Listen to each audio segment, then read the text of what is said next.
हम गीता मलिक अहाँ सब गोटे के प्रणाम करै छी। हम आई एकटा अहाँ सबके भगवान के आरती सुनाबै छी, तखन सुनियो, सुनकर वीडियो के लाइक कमेंट करबै।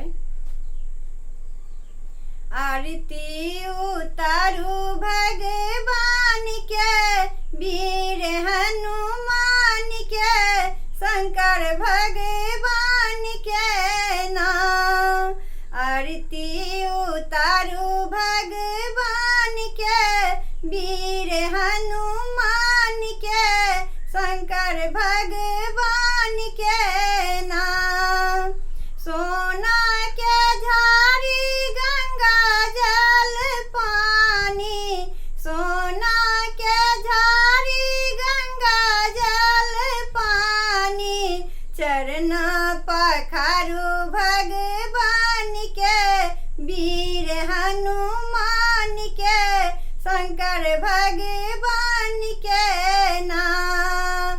आरती उतारू भगवान के, वीर हनुमान के, शंकर भगवान के नाम।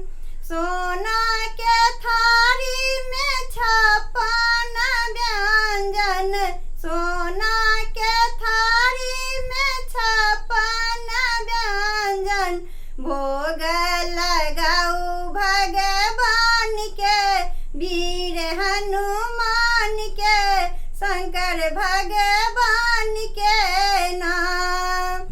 आरती उतारू भगवान के, वीर हनुमान के, शंकर भगवान के नाम। सोनापन बसनी पचखिलिया लगाएब, सोनापन बसनी पचखिलिया लगाएब, होठ रंगाऊ भगवान के, वीर हनुमान के, शंकर भगवान के नाम।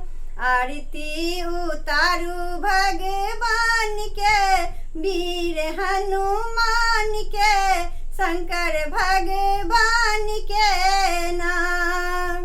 सोना के थारी कर्पूर के बाती, सोना के थारी कर्पूर के बाती, आरती उतारू भगवान के, वीर हनुमान के, शंकर भगवान के नाम।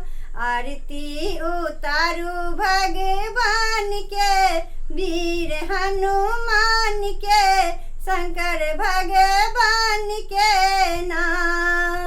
आरती उतारू भगवान के, वीर हनुमान के, शंकर भगवान के नाम। आरती उतारू भगवान के, वीर हनुमान के, शंकर भगवान के नाम।